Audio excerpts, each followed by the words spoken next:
doctors, teachers, and soldiers to Angola in Africa.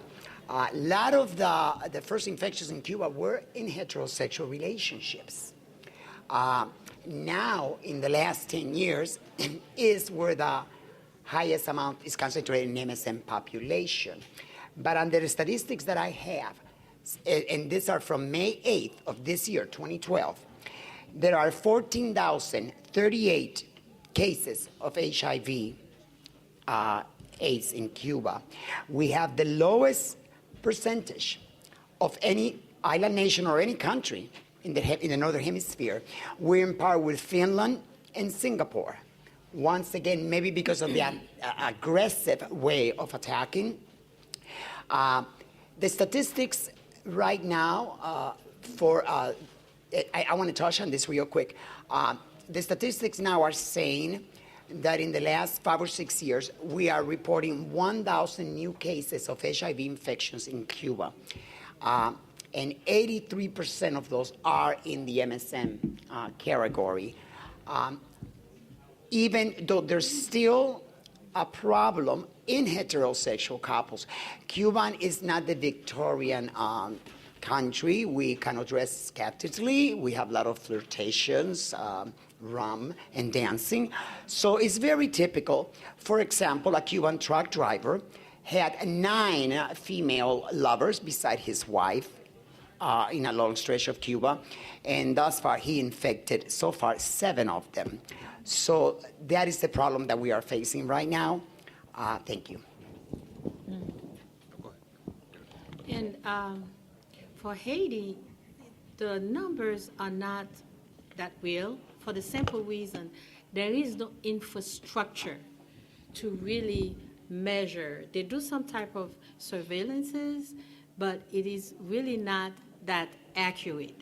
One thing I know, when I step down the plane and I look at the whole population, as someone said this morning, I see everybody positive, right?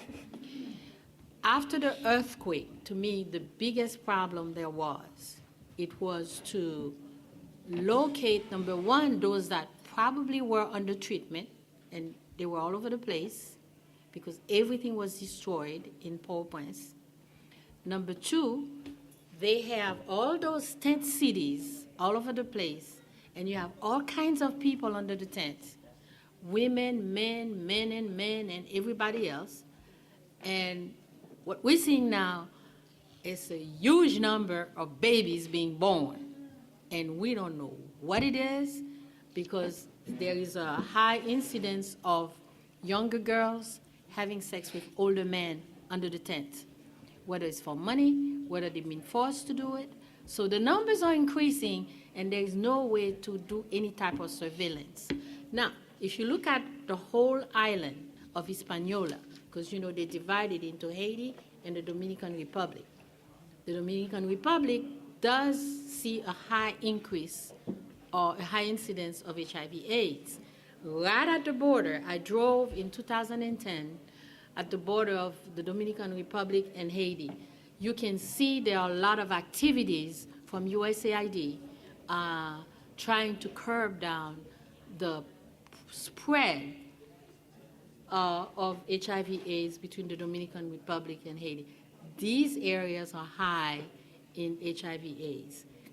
And more than likely they can be tracked down because it's a small area, but there are other areas where they do other things. It's mainly heterosexual.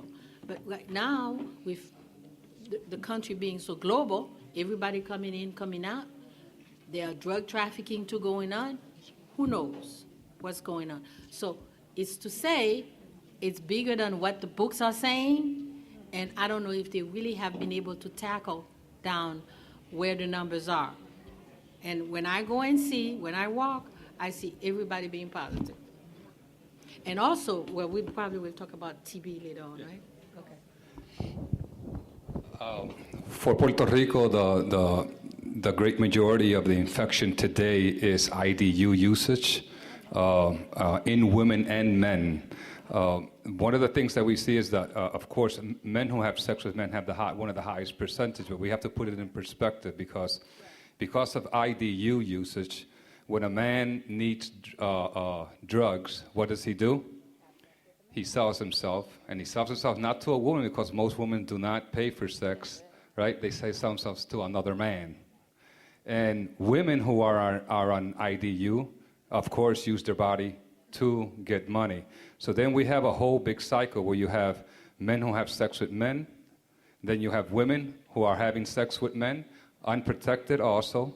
So then we have a whole cycle where men who have sex with men account for a large probability of infections due to the fact, of course, not recognizing their sexuality, and because it's not accepted. Today, women in Puerto Rico have one of the have an extremely high rate of HIV, along with men. So we have, and it's in the category of young, between the ages of 18 to 35. Have a similar statistics to the African American woman, which, when we look here in Chicago, the highest rate of HIV is, of course, the African Americans, and then Latinos were next. But we opened those folders here in Chicago, and we found out that the ones who were infected second close to the African Americans were the Puerto Ricans. And so therefore we see that this whole situation coming to effect here also because of the traveling back and forth of the United States. Noting the fact that we have recognized that there's a major problem of HIV in our countries, has there been a national campaign in our country, in the different countries, and what has been the effect of that campaign?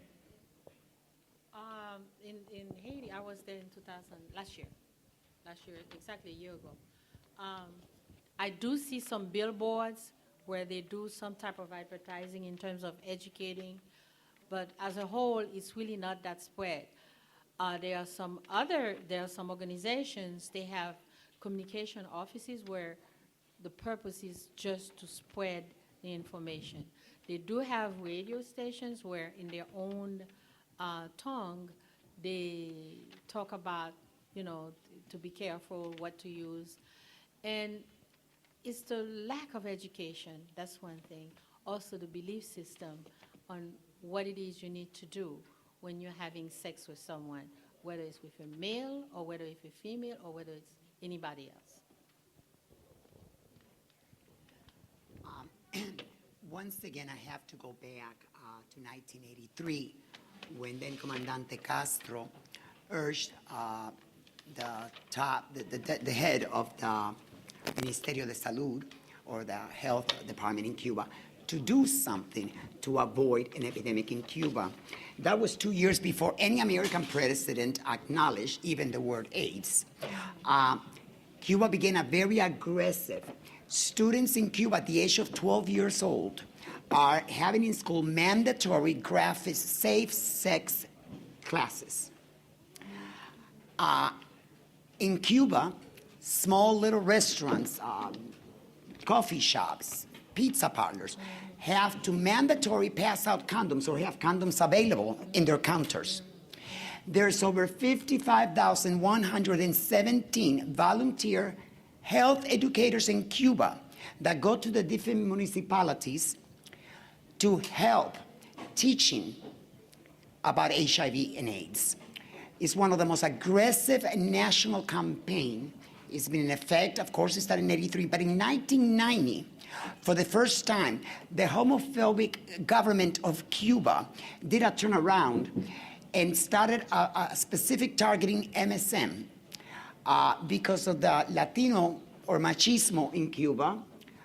They have this thing where you have your gays or homosexuals, but then they have bisexuals.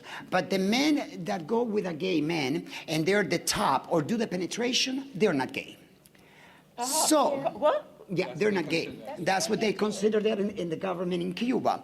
So now, I just spoke with a dissident named Luis Sanchez. He's been in the United States for the last 3 weeks only.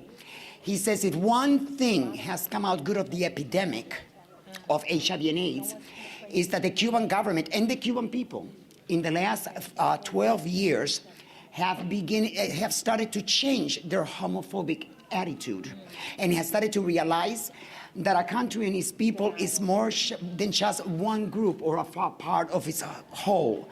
That in order for a country to surpass any type of disaster, whether it be an epidemic or anything like that. The country must be united. Therefore, like I said, the greatest teaching now, the greatest campaign is for MSM. The thing that I caught interesting real quickly on this is versus United States, where in Cuba, like I said, the condoms are completely free and available all over. In United States, condoms are expensive. And the ones that are passed out for free are passed out haphazardly. Also, in Cuba, because of the health care, which is given to everyone, people get in linkage more quickly. In United States, millions of poor people don't even go to the doctor. So therefore, the teaching or the education here actually is feeble when you compare it to some of the efforts that the Cuban government has done. And I think that is what's helping to keep the HIV and AIDS epidemic so low in Cuba.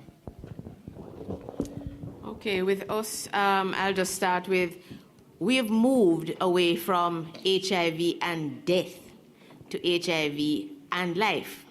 So whereas you had campaigns that said, go and get tested because you never know who you're going to, it inferred who you're going to kill off next after yourself. We've moved away from that to understanding that you do not die from HIV. You're far more likely, if you take care of yourself, to die from something else. And so we have a campaign now that says, pinch, leave an inch, roll, right? This is how to use a condom, because the ignorance about it, was terrible. It's still not great, but it's getting a bit better. And if we move in that direction, we move away from what I see here, which is this victim mentality. And it's the victims people who believe themselves to be victims are almost, as you look at the statistics, the preponderance of those who have and die from it.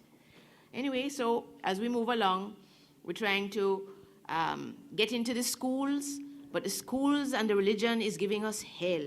We cannot be educating 13-year-olds to use condoms because this is going to drive them into sexual practices. This is garbage. If we continue down that road, we will really be nailing our coffins.